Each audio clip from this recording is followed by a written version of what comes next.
鈴鹿8時間耐久ロードレースを語る上で吉村の存在を欠かすことはできない。第1回から第30回まで全てに参戦している吉村。8体の歴史は吉村の歴史でもあるのだ。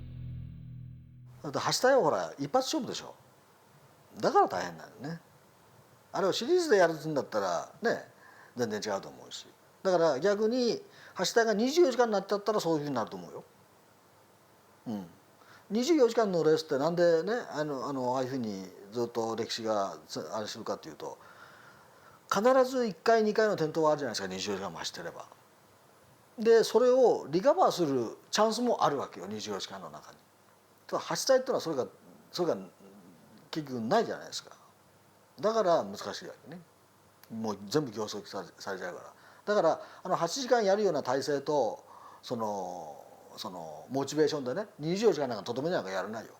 みんなくたばってもうやめたっていうかになっちゃうよ本当に。そこが違う。だからやっぱりね、シビアな分だけね結果が出れば喜びも大きいっていうね、やっぱそういうことだと思うんだけどね。1978年記念すべき第1回大会を制し、それ以降鈴鹿8体に吉村ありと言われるようになった。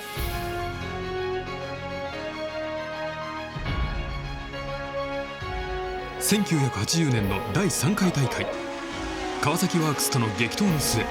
わずか40秒という僅差で8対2勝目を挙げた。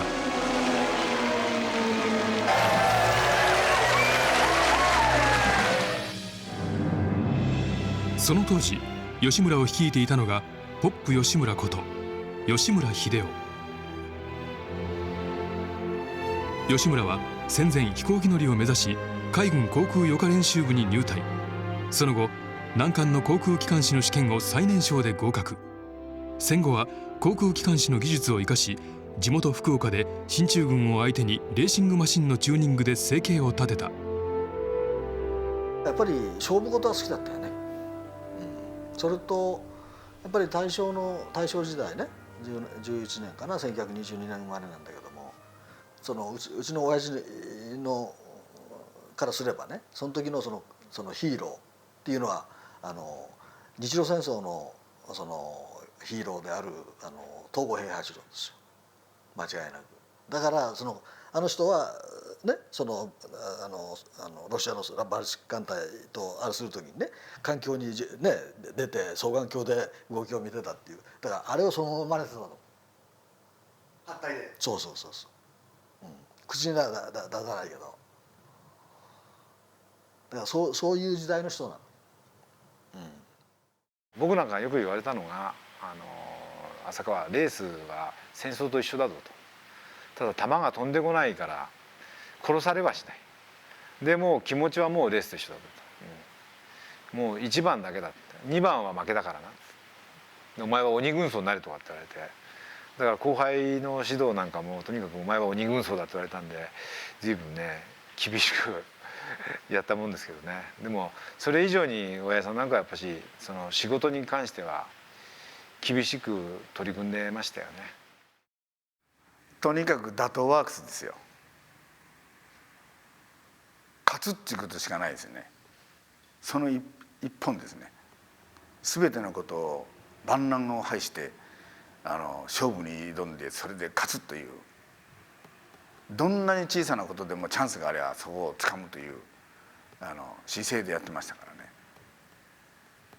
それは本当に真似できないですね。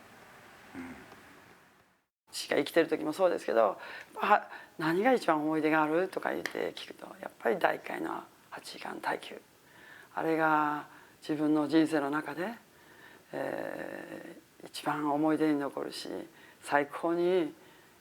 嬉しかったなって言ってましたね。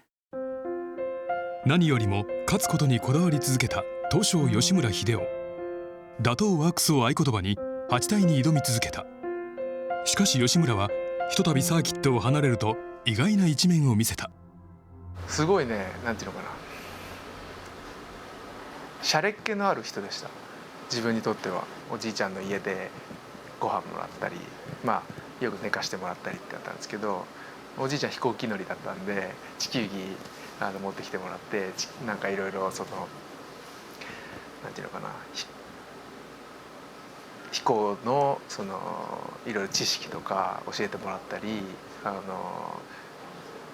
ね、電話で喋ったりしても向こうは英語で喋ってきたりとか、すごくしゃれっ気のある人だな。ただそのレース場にやっぱり一歩踏み入るとすごいね、逆に皆さんはそちらの方が印象あるのかもしれないけど、自分なんかはその急に顔つき変わって、そのまあよく言いましたけど、そのVIPルームでおじいちゃん引退した後にVIPルームで一緒に、僕小学生だったんですけど見てる時とかにもういても立ってもいられなくなってて「藤尾になんとかって言ってこい」とかって言われて、もうなんかちょっとびっくりしながらそのピットで伝令に行ったりだとか、まあそういうのはすごい覚えてます。よくいたずらするんですよ。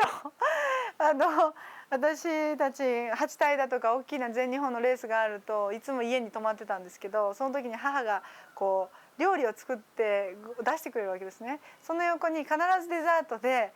いちごを置いてくれたりパイナップルを置いてくれたりして、それを最後に食べるのが子どもたちの楽しみなんですよ。それをおじいちゃんもそうですけど父もそうなんですけど「お、あそこになんか飛んでるぞ」とか言ってでパッて見たらもうないとかね、そういうお茶目なこう意地悪をするおじいちゃんだったりちみぎったりして遊んだりとか。ただその大好きなおじいちゃんがサーキットに行くために、おばあちゃんがね服を着せたりこうジャンパーをかけて袖を通してあげたり腕章をつけてあげたり、帽子をかぶらせたりってするんですけど、した瞬間に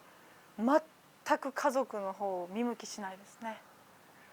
もうそうなるとおじいちゃんが戦闘モード、織田信長っていう感じかな、どっちかっていうと、その昔よく似てる人っていうと。そんな吉村英夫も1985年体調を崩し、レースを長男の藤尾に委ねることになった。やっぱり責任を感じましたよ。だからね、今まで親父がいてね、いろいろ文句言いながらでも喧嘩しながらでもね、あれだったけど、結局自分が逆に立場になるとやっぱりそれは違いますよ。だからその時もあれですよ、最初の揺れでシュワンツとクロスビーを組ましてね、それで結果的には表彰台に上がったんだけど3位でフィニッシュしてね。でもやっぱりスピードが足んなかった。やっぱり何を僕が考えたかっていうと、やはりちゃんと完走させようじゃないかと。ましてやほら揺れのエンジンで最初の年だしね。でとにかく完走さえすれば次の年に絶対つながっていくからということで、だからその時点でやっぱり親父が考えてたのとやっぱりちょっと違ってたっていうことよね。親父はとにかく予選でポルポジション取ってね、最初から終わりまでもうトップ独走してっていうそういったイメージでいつもやってるんでね、それとやっぱ違ったっていう。とにかく予選で一番でもね、完走しなきゃダメなんだ、耐久なんだからっていうふうに思ってたんですよ。で藤尾さんなんかもどっちかって言ったらもちろんそういう意見で、だから耐久なんだからもうちょっと耐久性持たせて、パワー出そうとするとどうしてもね、圧縮を上げて、圧縮を上げるってことは圧縮圧力強くなるからいろんなところに負担がかかるからね、瞬間的なパワー出ても壊れやすくなるんですよ。そしたらですね、もう蓋を開けたらもう全然遅いわけですよ。でクロスビーなんかにしても一塁エラーが来てるのになんかね遅いっつって、さすがに岩井さんもね直線で見ても本当にうちのが遅いって思ったわけですよ。ほら見ろ、こんなお前耐久性を重視なんて言うからこんな目に遭っちまう、こんなんだったらわしは帰る、荷物まとめろっつって、そうは言ったってなんとかやりたいじゃないですか。なんとかやらさせてほしいっつってお願いしたら、そしたらじゃあもうエンジン開けろっつってね、その場でシリンダーヘッドをですねこう面検ですよ。恐ろしいですよね。あそこの通過のピットの中でコンクリのウォールのところにサンドペーパーを引いてこうやってねオイルと灯油を混ぜてそこでこう面検したんですからねすごいですよね。そんでだからそこで圧縮を上げてでもちろんそしたら足が上がった分は多少は良くなったんですけど、だからもうそれからはだからもう安全牌はなしですよ。結局もう耐久しようみたいな感じじゃなくて、もうスプリントの延長線上で、じゃなきゃもうやる意味がない、吉村として出る意味がないということですよね。スピードと馬力をとことんまで追求することになる吉村。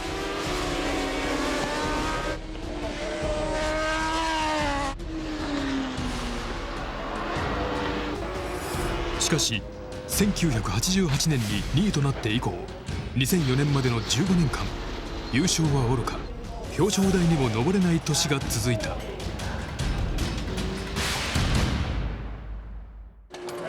そして8対30周年となる2007年、吉村はこの年人事を大きく一新した。それまで監督を務めた藤尾に代わり新監督に起用されたのは若干32歳加藤洋平。彼は吉村英夫の孫にあたる。78年に、ポップのおじいちゃんが優勝しまして、その時うちのお父さんも一緒にやってて、藤尾さんはアメリカにいたんですね。で80年の時は多分藤尾さん一緒にやってたと思うんですよ。でやっぱり自分ももちろん勝ちたいし、一度は勝ってみたい。藤尾さんもやっぱり一番印象に残っているのは87年の5分前の、転倒かなっておっしゃってたんですけど、やっぱりもう一度藤尾さんに表彰台のてっぺんに吉村が乗る姿を見せてあげたいって思うし、昨日実はおばあちゃん、ポップの奥さんがですねピットの上でホスピタリティブースのところで刑事予選見てたのを僕ピットロードからパッと見つけてみたら、うちのマシンが走りすぎるのをもう握り拳で腕を振って見てるんですよ。それ見たら僕もグッときちゃって、そういう気持ちをですね自分も強く持ってなんとか勝ちたいなと思ってます。3世代にわたり8体に挑み続ける吉村。最終コーナーだ、立ち上がって迎えよう。最終コーナー、まさに今完璧なレースで吉村鈴木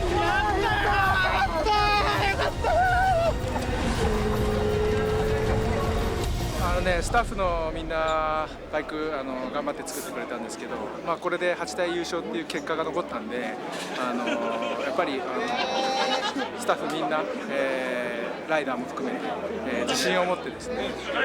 これからも臨んでいきたい、そうやって自信をつけていくことが、これからの吉村に、きっと力になるんじゃないかと思います。おじいちゃんになんて報告するか。おじいちゃんにね全部見てたと思いますよ。見てくれてたと思います。ありがとう。おじいちゃんありがとう。記念すべき第30回大会で優勝に輝いた加藤洋平監督率いる新生吉村。祖父の思いを孫が叶えた。宿命みたいなもんでしょう。一種の。毎年毎年来るんだけどね、やっぱりそれをやることによってね、メカニックも社員も一つになれるっていうそういった面はありますよね。だからオリンピックは4年に一度だけど、それに似たようなあれだと思いますよ。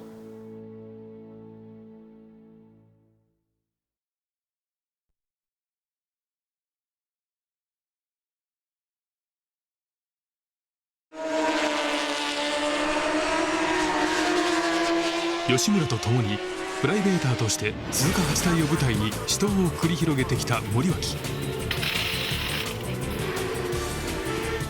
は1978年の第1回大会から参戦。川崎 Z1 をベースにオリジナルの技術を駆使しマシンを製作。鈴鹿8体に挑んだ。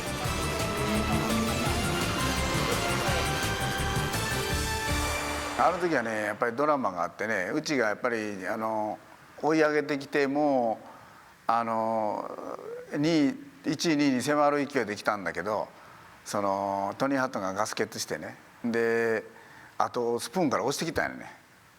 服を裸になってプッシュして帰ってきて、それでピットでバタリ倒れたんやね、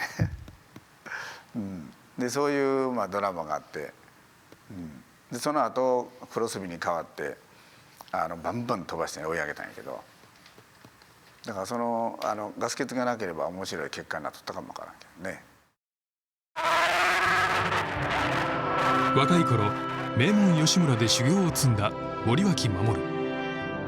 レースへの情熱は義理の父吉村英夫から受け継いだものだった。親父がいなかったらねこの世界やってないですからね。親父の吉村の門叩いてライダーとして行って、でもうすぐ親父のその後ろ姿っていうか横から見た姿とかね、親父の生き様っていうのを見て、もうその時はライダーとしてやってたんだけど、なんか知らんけどまだ自分若かったけど親父のとこ行ったら22の時なんですよ。いやひょっとしたらこの世界が自分の生涯の仕事になるかもわからんなというのはその時に感じましたからね、一瞬。親父に姿見てて、同じ道を歩んだら多分勝負にならんなというのは自分でありましたからね。親父の根性だとかそのやり方とか見て同じようなことをしてもまず親父と同じことをやらないかんわけやから、ちょっともう無理だなと。じゃあ違う方法でなんとかそこより上回ることはできないのかっていうことをやっぱり考えますからね。それが車体の方向に行ったりとかいろんな総合的なものになったりとかするんですけどね。エンジン性能を追求する吉村に対し森脇がこだわったのはフレーム。1981年第4回大会ではまだワークスでさえ使っていなかったアルミフレームを製作。エンジンは川崎 Z1。 この森脇モンスターをワインガードナーが借りコースレコードでポールポジションを獲得した。苦しめしてねいろいろやっただけにやっぱ嬉しかったですね。もう最高に嬉しかったですね。何もないところでやってああいうふうに形でいけたっていうのがね、もう本当に良かったなと。そして1983年の第6回大会では森脇のフレームに吉村のエンジンを搭載。吉村森脇連合で参戦している。森脇は人材育成にも力を入れてきた。1981年当時まだ無名のワインガードナーを起用。その後ガードナーは通算4回の優勝を果たしミスター8体とまで言われるようになる。 My career, my history has I don't believe I wouldn't have done as many or had as much success without having Moriwaki, one, to give me the start and spot my talent, secondly to support me emotionally and giving me the mental strength to force myself to keep going.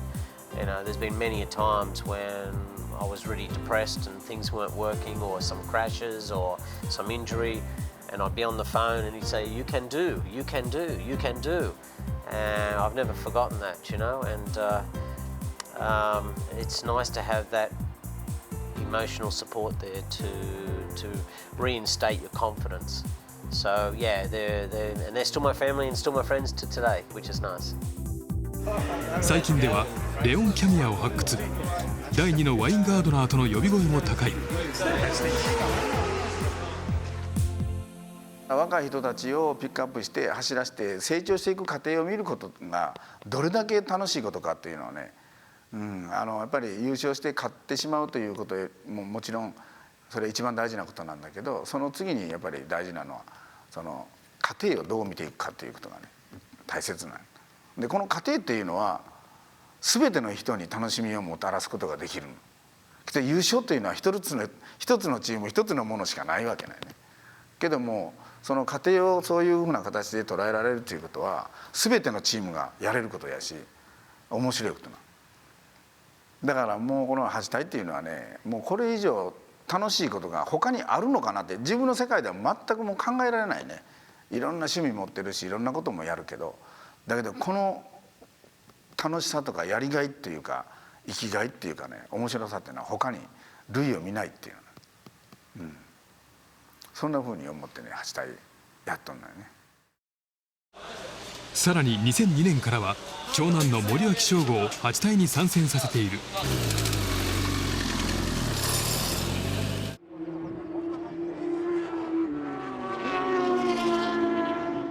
8体はなんていうんですかね、こう自分でどうしても出たいと思う人が出るレースだということに気づいたような感じです。こう走れるかな、大丈夫かなっていう気持ちだったんですよ。600で走ってた頃だったんで、いきなりでっかいバイクだし、8時間もかなりの長丁場じゃないですか。すごい不安があったんですよ。そういうなんか雑念みたいなのがあると絶対うまくいかないっていうのに気づかされました。森脇の戦いに家族の存在は欠かせない。娘の森脇みどりもまた父と共に8体を戦っている。8体であんだけ苦しい思いして、あんだけマシン直して、もうお客さんには森脇さんがねのメカニックが素晴らしい職人の仕事をレース中にするのを私たちは楽しみにしてるんですよって言われるんですけど、言われると困るんですよね。っていうことはこけてるっていうことでも人間のなんていうのかな、あったかさが分かるっていうのかな、強さや弱さが。やっぱりそういった意味で一番の訓練の場であり鍛錬の場であって忍耐の場でもある。そしてその先に勝利が勝ち取ればうちにとっても私たちの家族だけじゃなくて社員も含めて一般のお客さんに強く感じてもらえるものが8体じゃないかなと、私たちにとっての。第1回大会から参戦を続ける森脇。しかし MotoGP 参戦のため2004年は欠場することになる。苦渋の選択を迫られた森脇。悩みましたね。もうだからあれはね、うちの社員からもみんなからね、とにかく8体を続けてやらせてほしいっていう話が随分あったよね。いや絶対頑張りますからっていう話があった。何を頑張るんだっていう話をしてね、MotoGP やりながら、うちの小さな会社で MotoGP をやりながら8体もやれるだけの大きな体力はないよって。で気合とか根性だけでできるんだったらね、もう誰でもできるって、そんなのはなめとったらあかんよって8体を。だからやめたんですよ。それだけ8体って大きいもんだから、会社全力を投入してもね成し得るもんじゃないのに、まあとにかく続けとったからやらないかんか、車ちょっと作って走らしゃでできるんですよ。それでもそういう8体は。けどそれではやっぱり見に来るお客さんに対して失礼じゃないのかって。たとえ成績悪くても途中でリタイアしても、今までの8体は全て全身全霊を投入しながらやってきたレースやから、その間に合わせのレースはやりたくないって、勝った負けたという問題じゃないっていう、そういう話をね社員説得してね、で辞めたんですよ。もうみんなやりたいとやいや言ってましたけどね、自分にはもう絶対許せなかったですね、そういうレースは。8体を心から愛し8体と共に歩んできた森脇だが、まだ優勝の経験はない。悲願の8体制覇。しかし森脇にはあるこだわりがあった。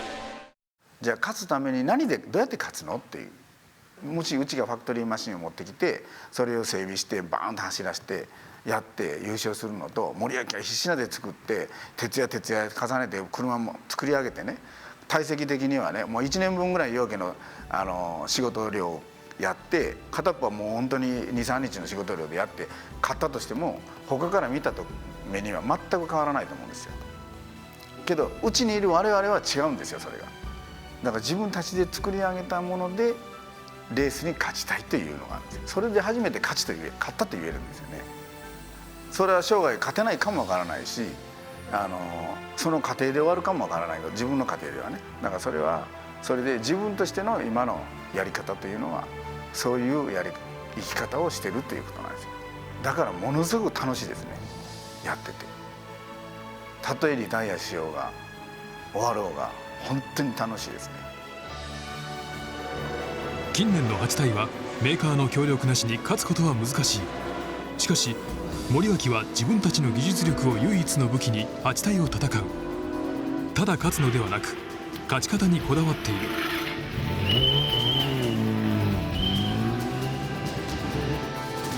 自分たちの可能性を信じ、どんなに傷ついても必ずマシンをコースに戻す。8体を戦い続ける不屈の技術者集団森脇。彼らは諦めることを知らない。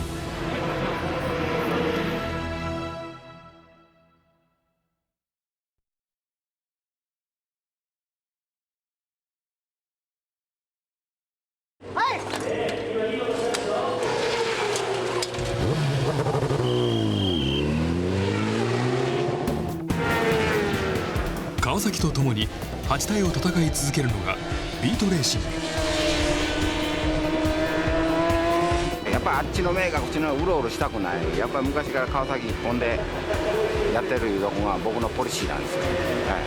い、もうやっぱりね川崎が好きなんですよ。1979年の第2回大会以降通算26回8体に参戦している。ビートが8体で目指す見果てぬ夢、それは4体は優勝で、確かね4体優勝したのがね89年かな。で90年に6体優勝したね。であとは8体優勝するのが一つの夢で、ずっと夢を追っかけて今まで来たんですけどね、なかなかその夢は見るけども本物にならないとなかなかね8体は難しいです、はい、ビートといえば川崎。ビートは川崎社での参戦を続けている。なぜ川崎なのか。弱いもんをなんとかして手を加えてね、悪ガキのあれをね、まあ言ったらちょっとグレタを子供をねちゃんとまともにしてまともに世の中行けるようにしてやりたいとかね、もうそういうとこあるんですよ変に。それは確かに本田さんでやればねライダーをいいの引っ張ってきてやれば絶対上位行くと思うんですよ。だけどあえてそれをやめてね、やっぱりね我々は冷静やないと、ものづくりの会社やと、最初に作ったんが川崎のパーツであるということで、やっぱりなんかそういう気持ちがあるんで、どうしてもやっぱり川崎でやった大きな波はありましたけども、でもやっぱり何か一つね的を絞ってやらないと、あっちフラフラこっちこうつまみ食いというんですかね、割とこだわりですねそれは。はい、ビート出身のライダーは多い。川崎ワークスやホンダワークスで活躍した井筒一康も初めての8体はビートからの参戦だった。93年ですね、A 級なった1年目ですね、ビートから出ましたね。でその時泉さんと組んで出てたんですけど、もうマシンは泉さんに任して僕は乗るだけっていう風にしてたんですけど、でもこう経験したことのない第2ライダーでパッてコースインしてもうレースが始まってるっていう、もうレースが流れてるわけじゃないですか。そこに初めて出ていくわけじゃないですか。でペースを上げなきゃいけないっていうね、自分の気持ちとこけちゃいけないっていう気持ちと、そういうのがこう右も左も分からないまま始まりましたね、やっぱり1年目は。でもその時は本当に8体って言ったら世界からいろんなライダー来たじゃないですか。だからエディ・ローソンなんて僕らからしたらもう神様みたいな人ですよね。でも無邪気にサインをもらいましたもんね。ダグ・ポーレンとかね。でその時ワインガードナーとか読みましたし、だからもう自分にとってはこう憧れである世界 GP ライダーとかがもうやっぱり8体っていうだけのためにみんな来てたんで、だからそういう意味では抜かれてもちょっと感激してか分かんないですね。ローソンに抜かれたよみたいなね、ガードナーに抜かれたみたいな。あくまでも川崎での8体制覇を目指すビート。彼らにとって8体とは。8体やっぱ夢を追っかけてるいうかな、その参加してね、誰でもプライベートの誰でも8体出るいうことは宝くじと一緒でね、やっぱり一等目指して頑張ってるわけですやん、夢を。だけどその夢がね叶ってしまえばもうなんか終わりのような気がしてね、やっぱり夢をいつまでもこう追っかけてる方が僕は楽しいなとそう思いますね。だからやめられないですね、やっぱり、夢を追い続けるビートレーシング。8体で優勝を果たすその日まで彼らが夢から覚めることはない。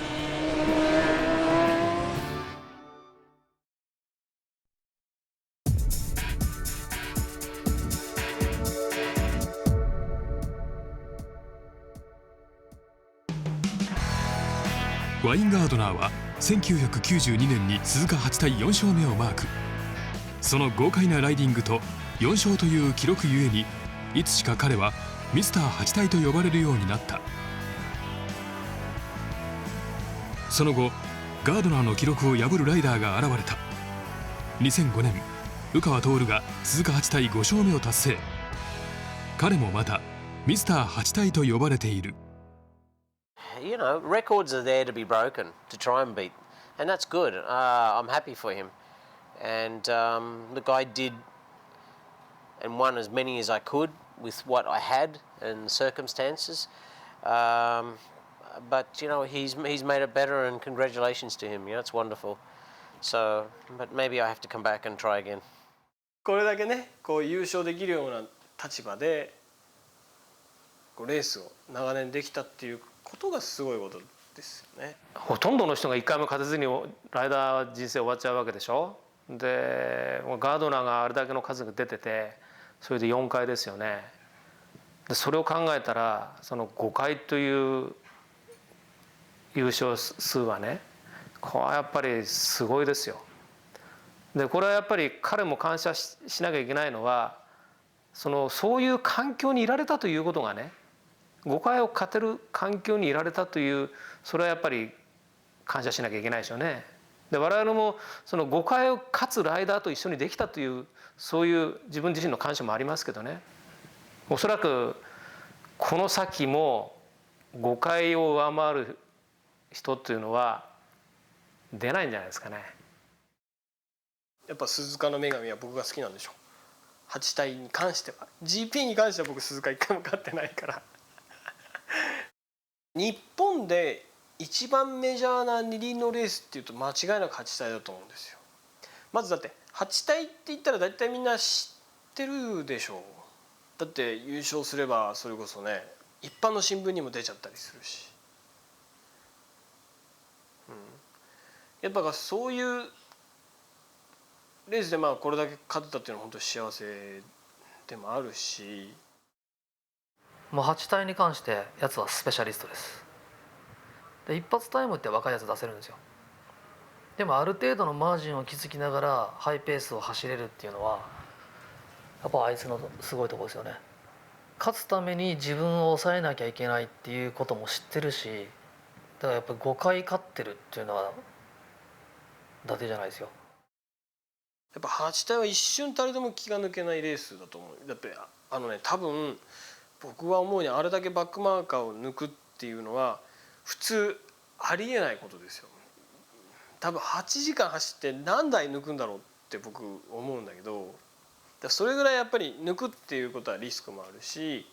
ぱ気が抜けないことだから、やっぱとにかく常に気をつけてなきゃいけないから、だから終わってみれば楽勝だったっていう展開はもちろんあると思うし、周りはそう言うんでしょうけど、走ってる方としてはそんなことはないですよ。常にやっぱり張り詰めて走ってるから。This race is very, very hard. You know, it's hot, it's hard on the riders, it's hard on the machines, it's hard on the teams. Anything can happen, oil, flags, you know, a flat tyre, run out of petrol, anything. So it's I was lucky. You know, I've had a good time here and some great memories, and so there's been some great rides here, and it's made me very proud. 2007年第30回記念大会にゲストとして鈴鹿を訪れたガードナー。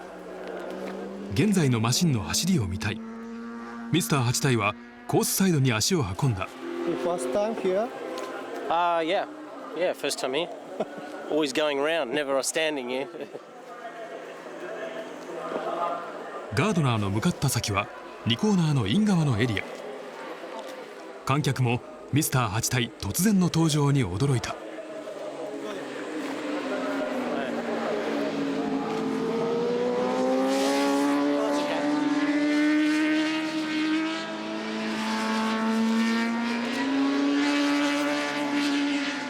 How do you feel?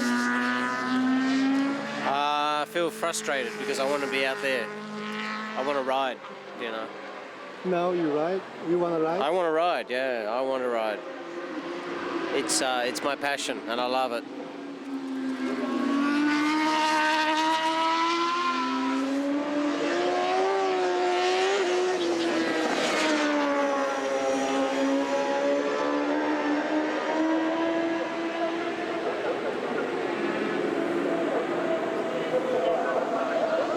He's quick. Kinari's quick.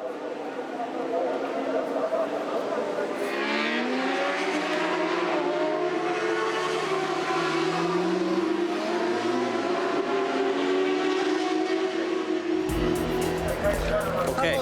How was it? Good. No, nice to watch. It's interesting. Nothing's changed in 15 years. Machines obviously have got better. Tyres, technology's got better. But rider ability, same. So very interesting. So now I want to get my leathers and ride again. Okay. Your mind is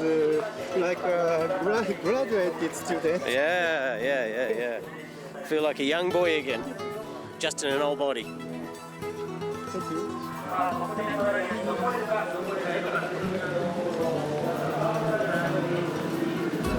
Look, I'm sure that nothing changes. It's still a very hard race. But I also believe that it's a springboard for young riders' careers here. And I think it's a race that you have to come and do at some stage to perform in Japan, to get the support from the spectators and to get the support from the manufacturers. If you're lucky enough to win it, you know, it carries your career a long way. So it's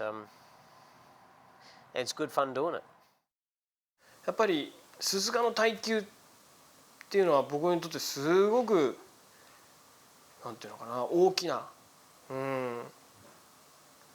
こうきっかけを与えてくれたっていうか、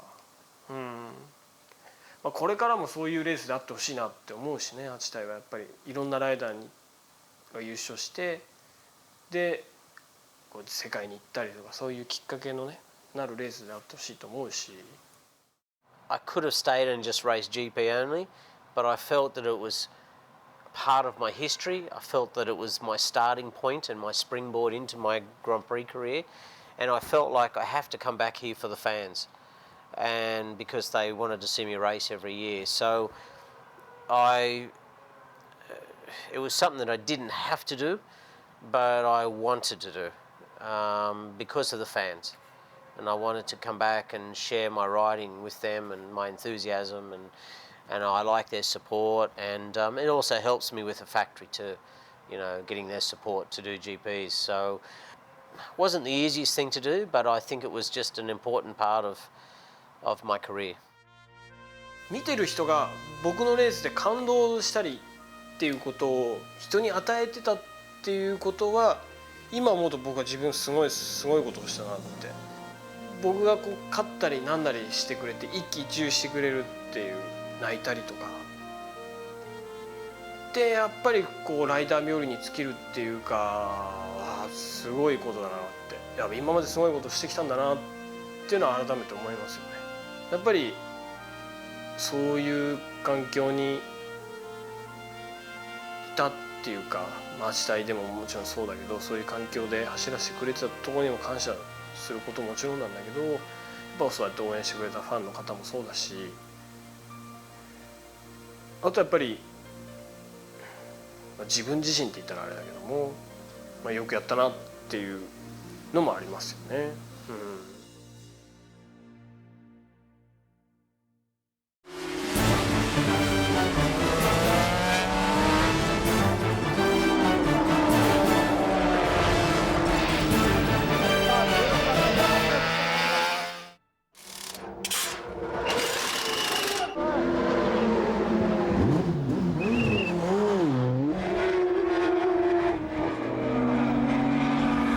スプリントレースであれば、1レース2レース持ったらそれで十分済むんですけど、今度は耐久8体出るとなると、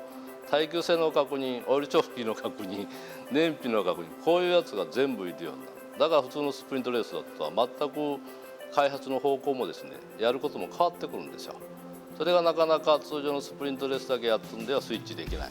8体を照準を合わせる限りやっぱ鈴鹿で速く走れないというかということで、特に難しいのがスプーンへ行くまでの昔右言ってたんですけど、200あるんですかね。あそこのところの高速コーナーというんですかが一番差がやっぱつきやすいんです。でライダーはもう全開したいんです。もうほぼストレートみたいなところです。ただ一番車が寝てますので、リアのトラクションが抜けるとそのまま大転倒になるんです。あそこ攻略できれば他のサーキットは大体全部いけるというのがその時の我々の結論でしたから、だからあそこのコーナーをどう縮めるかというセッティングもそれに全部合わせてやるいうことで3年間ですねずっとやる。で S 字あたりは第1コーナーから S 字あたりまでは比較的切り返しの声出すので、それはこのマシンは最初からそこそこ数字が良かったんです。ただその後の逆板からが非常にやっぱいかれるということで、そこが最大のポイントで、できるだけライダーのこのお尻にですねリアのトラクションがこうフィードバックがあるようにどうするかということで、それはもう車体のディメンションから、リアサスからスイングアームの合成から、これピボット可変になってますけど、コマが入ってますけど、ピボットの高さとか、あらゆることをいろいろトライアンドエラーして、結局それが治ったんで、当然 F1 の方でも勝てるようになったし、で8体の時も比較的前の方でラップタイムがですね出るようになった。そこはやっぱし一番苦労したところですね。その分だけやっぱし最高速の方は後回しになったのは事実です。やっぱり車体の改良を最優先にして8時間やっぱしあまり気を使わずにライダーが乗れると。そうでないとどうしてもやっぱし8時間ですので集中力がどっかかけるとすぐ転倒してしまうというところがですね、だからもう車体双腕性の改良がもう最大のポイントで苦労したとです。スプリントレースであればその人専用のマシンを作ってあげればそれでいいんですけど、8体やっぱ2人が乗りますので、やっぱそこそこ2人がアクセプタブルな状態にしないとやっぱタイム差はこうなりました。こうなるだけだったらやっぱ1人が無理するとやっぱ転倒する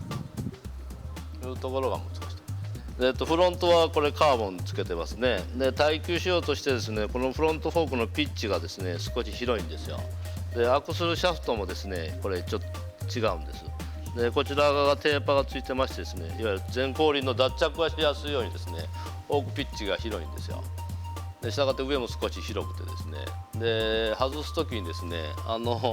これ6スポットキャリパーになってますけど、その中にですねガイドが手作りで入ってます。でいわゆる脱着する時に抜いてですね入れやすい出しやすいといういわゆるピット作業時間の短縮のためにですね、そこもいわゆる手作りで改良してます。これはどこのチームもやられてますけど、この辺のレバー類がですね全部可動式にこうなってます。で要は軽いクラッシュであればですねレバーが折れなくて全部いわゆるピットまで帰ってこれるというふうに基本的にはなってます。でこの辺のハンドルのウエイトもですね8時間ライダー走ってますのでかなり振動でですね、手がしびれるようなこともあってウエイトも少し大きめのウエイトをつけてます。でハンドルもですね一応転倒時に備えてですねワンタッチでですねここでバサッと外せるようになってます。これはこちら左右のハンドルもそうです。でこの辺はクイックチャージですので、これはどこのチームもますけど、航空機用のですね、クイックチャージのキャップになってます。でこの中もですね仕切りをたくさん入れまして、泡立ちを防止のするためのいわゆるかなり複雑な燃料タンクになってます。で、この辺りのカウリングとかシートカウルあたりも、転倒時想定して、ワンタッチでですねすぐ T レーンでですね全部バサッと外れるようにですねしてますし、ご存知のようにこのリアのシートレールもですね、ワンタッチで外れるようにでシートレールだけだったらもう簡単に交換できるというような仕組みになってます。であとは一番ピット作業で苦労するのが、リアタイヤチェーンがついてますのでリアタイヤなんですけど、これもクイックチェンジシステムといいまして、カップリングをここしてましてですね、普通はこれがチェーンこのアクセル抜くとこれひっついてくるんですけど、ここから先で外れるようになってますので、そのまんまチェーンとスプレッドがついたままの状態でホイールが簡単に外れるということで、これもこそこれスプリントレースでは全くなく、これも相当耐久試験をしないといけませんので、量産にないような技術ですので。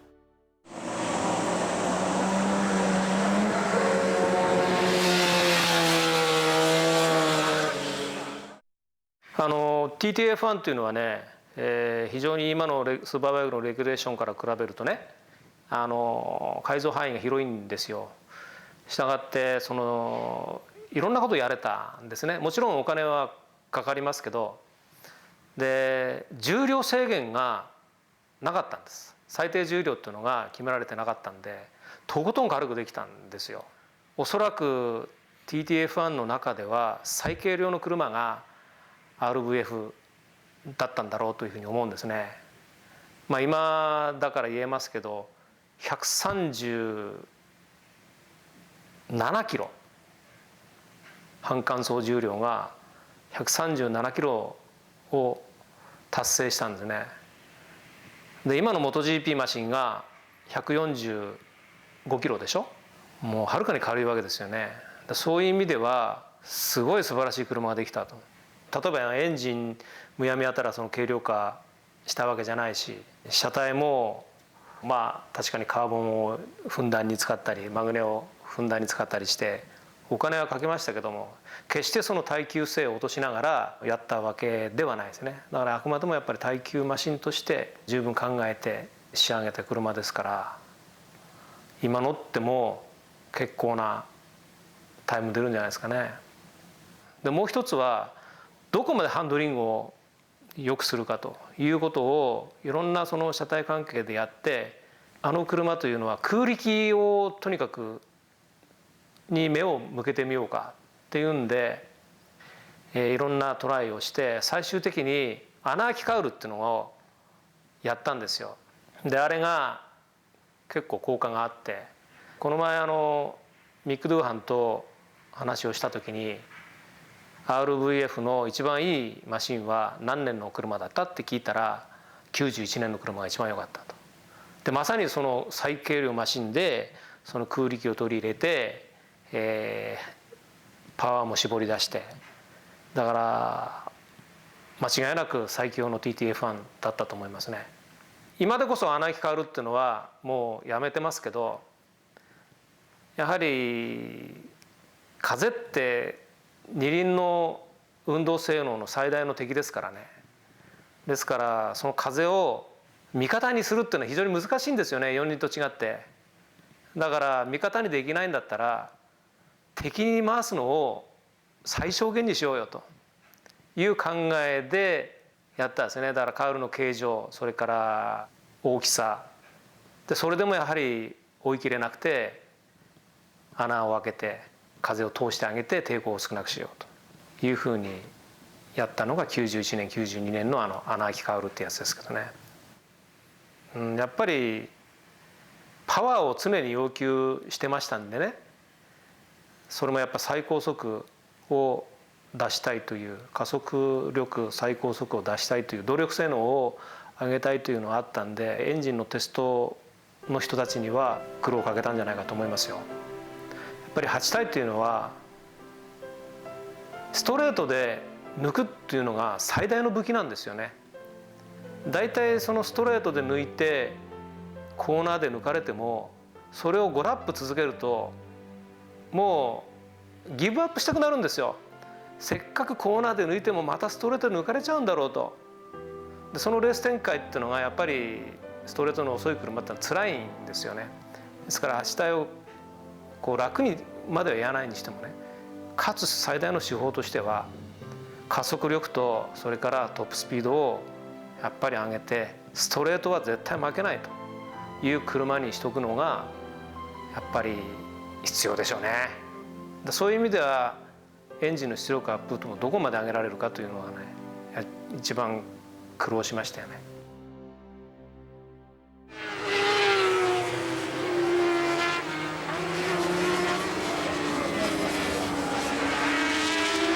90年はまずこのマシンをね開発担当したのが、今ちょっと亡くなってしまったんですけど永井康友です。永井康友がもう、開発初期の段階から、ずっと開発を担当してまして、でベースの、セットアップは全部しました。平忠彦とエディ・ローソンで優勝したんですけれども、その2人のコンビネーションでテストしたのは本当に8体ウィークに入ってからです。ただもう非常にベースマシンのセットアップが良かったもんですから、ほとんどセットアップ大きな変更することはなかったです。我々ピットワークがあまり速くないっていうのが巷で言われてたもんですから、その点は非常に意識して開発しています。ですからあまり表向きには見えませんけれども、リア周りとかタイヤ交換の配慮とかはかなり行いました。もちろんフロントもやってます。ピットワークっていうのももう一つの花と思ってます。日頃は裏方に回るメカニックが表に出て活躍できる場っていうのでやはり重要視しなきゃダメなんですけれども、どうしてもその開発としては後手後手に回りがちっていうのがございまして、当時どうだったかな、他社さんに比べるとコンスタントに2秒から3秒は遅かったと思います。それに対してやはりその点を改善するっていうところで取り組んでいたマシンですね。はい、あと思い出としてはやはりエディ・ローソンが非常に残ってまして、エディがほとんど乗ったことない状態から乗り始めて予選であの時はミクドゥーハンですね、ミクドゥーハンに、ポールは取られましたけれども、本当に50周も回らないトータルですね、回らないうちに2位のポジションをゲットするような、走行を見せるっていうことで、担当してて驚きましたね。このマシンは、実はレース前日だったと思います。土曜日に、全車エンジンを下ろしました。理由はですね、フレームの一部にクラックが入ってしまいました。でそれがですね、事前テストでは開発段階では出ませんでした。でそれがあれです、エディが乗った脅威ですね。やはりエディ・ローソンが乗ったりしてペースが上がるとですね、てきめんに出ちゃいまして、で慌てて補修しました。それを覚えてます、今でも。レース前日土曜日はもうほとんど徹夜に近かったです。非常につらかったです皆さんも、うちのスタッフみんなもう本当に必死になって仕上げて、それもあって日曜日はもう何のトラブルもなくレースに挑むことができたんですけどね。はい、あとレースではもう最後の1時間エディが乗ってくれたんですけども、あれがスタッフにとっては平さんに怒られちゃいますけど非常にありがたかったというかあとこの年ちょっとマシンじゃないですけど多分あると思うんですよね。このカウルに小さいずらっと名前が入ってると思いますけれども、これそれぞれの応援していただく方の名前が入ってます。これはみんなの力をいただいて8体勝とうと、平忠彦勝ってへんからそろそろ勝ってくれよというのを願いを込めてこれを作りました。でそれもあって勝つことできました耐久レースでありながらスプリントレース並みのスピードが要求される鈴鹿8体。このレースは高性能な日本車が上位を占めてきた。しかしその8体にあえて外国車で出場するチームがある。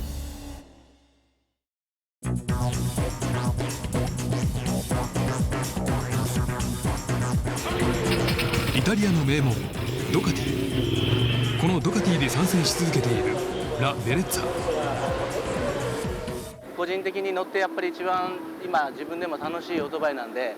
どっちかっていうとイメージ的に尖っていて耐久性とかそういうところで疑問視する傾向もあるバイクって思われがちなんで、その辺自分で扱っててそれをなんかレースをやるのに使ってないっていうのはやっぱちょっと違うんじゃないかなと思って、であんまりドカティで今まで参戦してたところがあるんですが、何年もやってるところがないんですよ。あまり結果的に皆さんあんまよろしくないことが多かったもんですから、で自分が商売としてドカティを扱うにはやっぱりこれでその最高峰の8時間っていうのにチャレンジしていくしかないんじゃないかなと。ラ・ベレッツァは熊本を拠点とするドカティ専門店。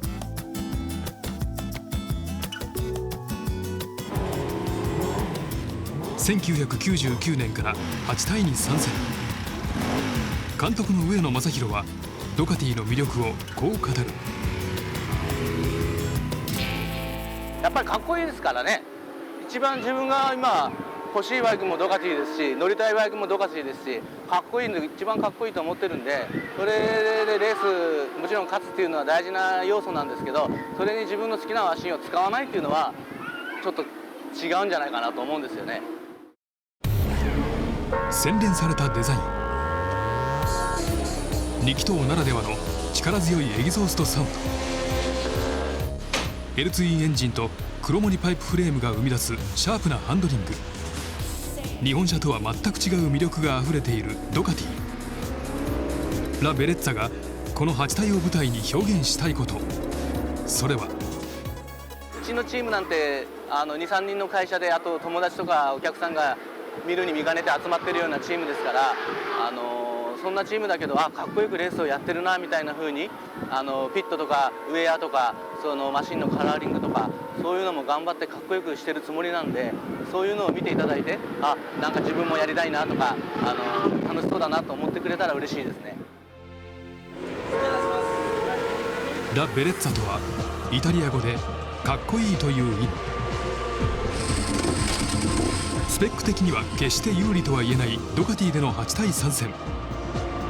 しかし性能やスピードだけで語ることはできないかっこよさがある。自分たちの美学を追求するためラ・ベレッツァは8体に挑戦し続ける。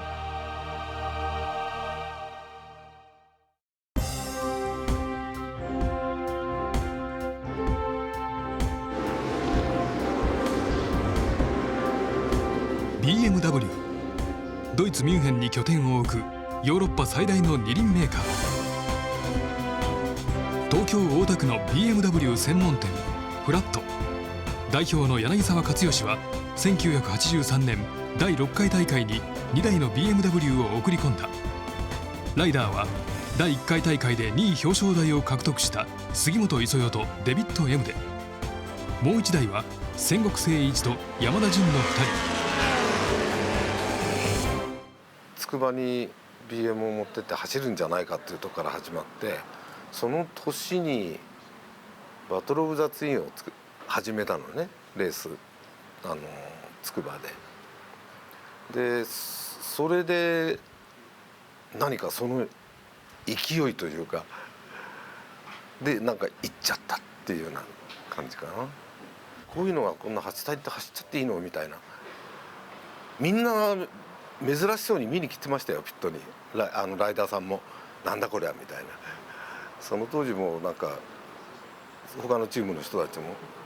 あんまり BM なんか見たことないし、ましてこの鈴鹿にいるなんて誰も思ってなかったんじゃないですかね。走れたら絶対に完走はできるぞっていうみたいなやってて自信があったから、ともかく予選をどうやって取るかだけで、その頃は外人ライダー使うと予選は取れたんで、やっぱり向こうから呼んできたりして、やっぱりそういう方法でだからやってましたね。高い耐久性能を武器に8体に挑戦してきた。しかしレギュレーションへの対応が難しく、思うような成績を残すことはできなかった。そして1988年 BMW は8体から一時撤退することになる。それから14年後の2002年 BMW の新たな挑戦が始まった。 WX フォーミュラーという新しいレギュレーションのもと復活を果たす。マシンは伝統の空冷フラットツイン。僕もともとそのオートバイの国産のメーカーにいたんですね。でオートバイっていうのはただ単に速く走る乗り物みたいな感じがしていたんですが、 BMW に入ってオートバイを使って旅に出ようとか、オートバイに使ってこう遊びに行こうみたいな、そういうようなものが、オートバイはつまりその自分たちの足となり手となりも道具だったっていうふうに思ってたんですね。でそこで、そういうことが分かって、で BMW に入ってそういうことが分かって、でも国産の時の頭があるのでもっとスポーティーにしたいな、で BMW でサーキット走ろうよっていうような気持ちに少しなってきたのが実は98年なんです。98年にこのオートバイの原型が発売されて、 BMW の会社自体も少しスポーツ路線に振っていったんですね。でこのオートバイだったら楽しめるかもしれない。で99年からモテギニのモテ隊に出させていただいて、でモテ隊3年やりまして、99、2000、2001で2002年からじゃあ、モテ隊よりももう一つ上の本物の世界に行ってみようかっていうんで飛び込んでみたっていうのが最初の動機なんです。ですからその国産のオートバイよりも勝とうとかそんなことは全くなくて、どういうことができるんだろうかこのオートバイでっていうチャレンジだったんですね。再挑戦となったこの年、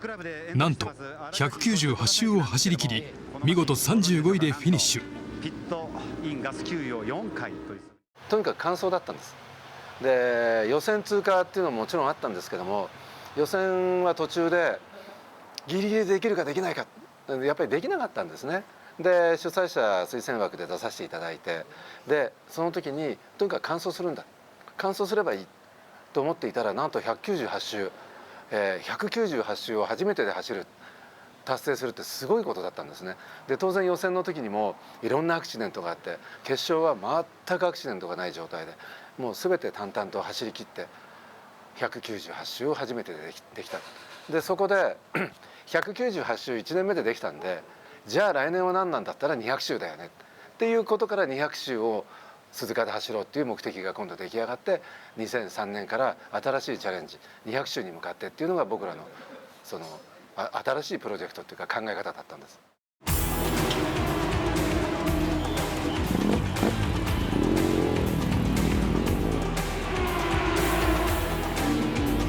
200周を目標にした2003年だが、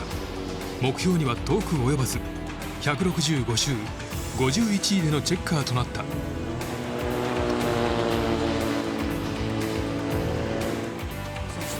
続く2004年は圧倒的パフォーマンスを誇る日本車の前に予選を通過することすらできず、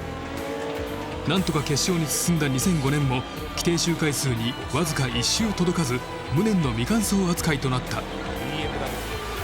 そして2006年、今まで空冷フラットツインで挑戦してきた8体だが、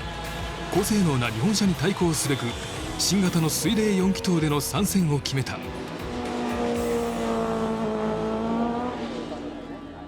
もう僕らの活動で2002年からのもう見ていただいて、で2004年には完全にもう予選落ちしちゃう。もうこのオートバイは鈴鹿の8体に出してもらうには主催者のその温情でしかないんですね。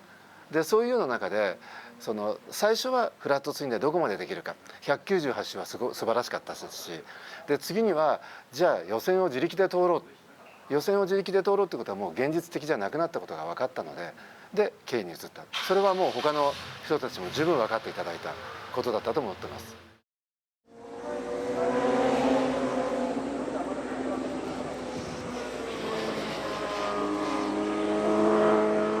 今までこだわってきた空冷フラットツインを捨てて臨んだこの年の8体は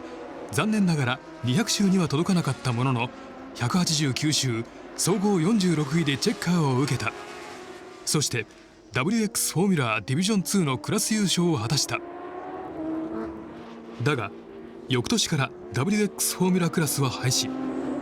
彼らの挑戦はこの年で幕を閉じることになる。好きなんです。大好きなんです。で自分たちで一緒に仲間と夢を持ってその夢に向かっていこうという、もうそれだけです。もう BMW が好きで鈴鹿の8体が好きでもう好きなんです。もしまた参加するチャンスがあったら参加しますか？もちろん喜んで参加します。参加させていただきたいと思ってます。で BM だってバカにしたもんじゃねえよ、絶対サーキットだって走れるんだって、ただそれだけの思いで行ったんですよね。だからその当時向こうではアメリカなんかでバトルやってたじゃないですか。で M でなんか結構そこそこ走ってたし、ジョン・ロングなんかも結構いいとこ走ってても、自分にとっては走るんだけど実際に日本でやってんなこと誰もやってないし、なんかこうおっさんバイクとかいろんなこと言われてて違うんだぞっていうところもやっぱり一つ、見せたかったというかね。 BMW で駆け抜けた鈴鹿の夏、男たちの熱い戦いはまだ終わったわけではない。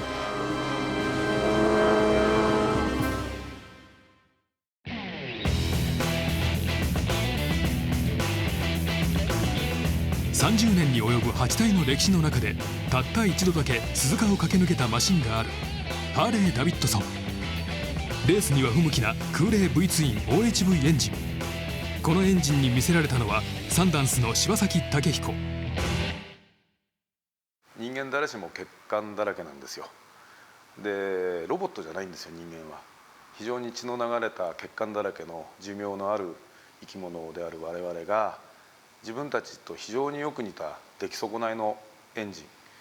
こいつに努力次第でどこまでいけるかというところに、自分自身は自分自身の姿をこのマシンに描いたんですね。もともとダメだ諦めるのは簡単です。でもダメだが頑張り次第では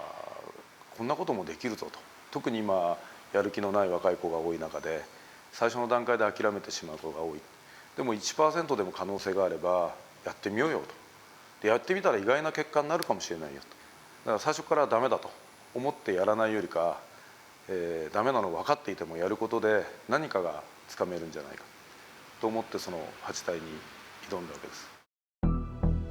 数々のレースで華々しい実績を残してきた柴崎。しかし鈴鹿8体は彼が今まで戦ってきたどのレースとも違っていた。シャレが通じねえなっていう世界ですよね。それまではバトル・オブ・ツイン、例えば筑波のバトル・オブ・ツインとかもどっちかっていうとその浪花節的なレースっていうのかな、根性で走らせるレースみたいな、根性だとか意地とかで走らせられるレースだったんですよ。そういうもの一切通用しないですよね。もう本当に出た答えが答え、耐久力のないものはもうさっさとされと、予選の段階でも持たなければさっさとされと。それが運が悪かったってことも、一切そういう泣き言が通用しない本格的なスーパーバイクのその世界戦の頂点に達するようなレースですよね。そういうところに首を突っ込んだ段階で、これはレギュレーションでちょっとおまけしても通用しないですからね。おまけとかそういうもの一切ない、本当にルールにのっとった厳しい世界を初めて見ましたよ。転倒、エンジントラブル、数々の試練が彼らを待ち受けていた。ラスト30分には電気系のトラブル、ヘッドライトがつかない。このままではコースに戻ることもできない。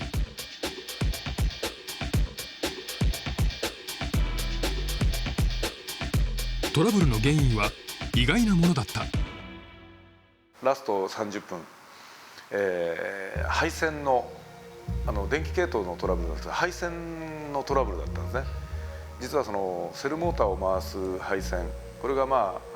現地で調達せざるを得なくなりまして、それが単線だったんですよ。それ鈴鹿に工事で来てた工事屋さんがどこでも手に入らなかったんで、その単線の線を用意してくれたんですね。それをバッテリーからセルモーターのソレノイドのところまで行く、太い線なんですけど、それがどっかで断線したらしいんですよ。でもそれもその配線の工事のおじさんがいたから間に合ったといえば間に合ったんですけど、それが振動に耐えられなくて、どっかで断線してしまったと。でそれが分からないで探してる間にエンジンがオーバーヒートしてキャブレターにガソリンが来なくなって、それでエンジンがかかるようになっても全然もうかからなくなってしまった。でその最後の30分も電気系統を無視して、ヘヘッドライトがついてあとはエンジンがかかればセルモーター回らなくていいと。デートナ用のバッテリーエンジンだけかかるためのバッテリーに配線をヘッドライトの配線も持ってきて押しがけすれど何しようすれどもうオーバーヒートしちゃったもんですからかかりゃしないんですよ。で僕らは新米チームなんで一番ピットの進入口のところに、ガレージピットをですね、借りてたんですが入り口から出口までずっと押しがけしてかからないと何やってもかからないと。マシンを修復しなんとかコースに出ようとする。しかし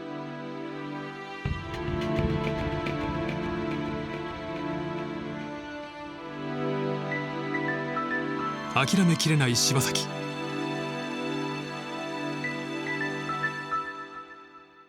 その時にですねもう最後ラストラップ、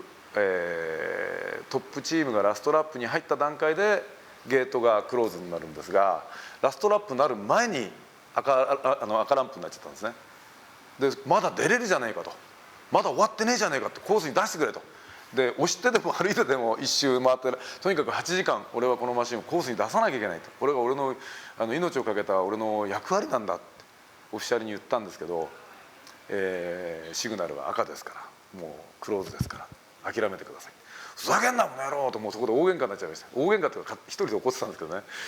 もう泣きながら怒ってたんですけどその時にまあこの世に神も仏もいないのかと思ってバッテリーをダーンとぶん殴ったわけですよ。そしたらスイッチがパーンと入ったんですよセルモーターの方のスイッチが。でセル回したらかかってエンジンかかっちゃったんで出してくれよとお前これは出ろという合図なんだから出させてくれよって言ったらそいつがこれルール違反になりますけどって言ったら失格になるのは怖かねえよと。俺らはとにかく俺らのレースはとにかく8時間コースにライダーを走らせるってことが目的なんでなんとか出してもらえませんかっつってそしたら彼がそのゲート開けてくれてじゃあどうぞ行ってください。それでコースに出して自分らがとぼとぼとまたピットロードをずっと歩いて進入口の方まで歩いてきますよね。その時4大メーカー全員が拍手してくれたんですよ。よくやったよくやった。だからそれはねうちのそのマネージャーだったスタッフがですね「社長俺たち一番かっこいいっすよ」とか言ってたんですよ泣いて。かっこいい今思えばかっこいい3人揃って肩組んで泣きながらピットロードを戻っていくなんかちょっとかっこいいんですけどそれをみんな見てこう本田さんヤマハさん鈴木さん川崎さん皆さんこう拍手してみんな「よくやった頑張ったな」って声をかけてくれたのはもういたたまれなくあの空気好きですね。あれが8体ですよ。当初メーカー企業としてはね企業争いの自分らのプライドをかけてのレースですけどやってる本人たちは同じ戦士ですよ。同じ戦場で血だらけになって戦った戦士ですよ。それが弱いの強いの関係ないですよ。最後まで諦めなかった人間に惜しみない拍手してくれてあこれは俺はここからもしかすると抜けられないかもしれないと思いましたよね。最後の最後でコースに復帰チェッカーを受けたが規定周回数には届かず未完走に終わった。そして柴崎にはペナルティーが待っていた。一応 FIM のルールで走らせてる一応世界戦のレースですよね。このレースのそのシグナル無視警告無視ですよね。それはあっちゃいけない先ほど見ましたルールにものすごい厳しいシャレの通じない何は節の通じない負けてくださいが通じないレースですよね。それで我々が帰ってきた時に、本部の方から、ペナルティーが出ましたと。で柴崎さんいますかと、僕らのそのガレージの方まで来まして、当時鈴鹿の役員だった田村君が来まして今本部の方から、サンダンスに対して、正式なペナルティーが出ました。分かってますねって言われたから「はい」まあ失格でも何でも出場停止でも、何でも受けます。ただ俺はあの場で、まだ最終ラップまでトップのライダーが行ってない段階でコースに出れないっていうのは俺の中では納得ができなかったから俺はあの場で役員ぶっ飛ばしてでも外出るつもりでいたと。もうこれは俺個人のレースだったからそれに対してどういうペナルティーでも失格でもしょうがないと思ってます。だからこれは FIM のルールのレースで柴崎さんが今までやってきたデートナのレースとも筑波のレースとも違うもっとルールにのっとった厳しいレースです。だからペナルティーは受けてください。はい分かりましたって言った瞬間にみんながニヤニヤ笑ってるんですよ。じゃあ皆さん柴崎さんのとこ押さえて押さえつけてっつって3人ぐらいに押さえつけられたんですよ。そしたらその田村君が後ろからポンと音がしたと思ったら頭からシャンペーンをバーッとかけて事務局の一致の意見でシャンペーンでもぶっかけとけとご苦労様と言ってシャンペーンでもぶっかけとけという非常に人間味のあるペナルティーでしてそれに泣かされましたね。いやもう涙止まんなかったですねその時に。もうなにわ節も何も通用しないもう厳しいデジタルなレースだと思ってた中に戦ってる人たちが僕らに対してそのお疲れ様の拍手それと事務局の方でシャンペーンでもぶっかけとけとその気持ちですよね。だからやめちゃいけないんだなこういうチャレンジはって思いましたよ。だからそれが僕が8体に挑戦した意味のある結果だったんじゃないかというふうに思うんですけどね。1998年夏ハーレーと柴崎の8体への挑戦はこうして終わった。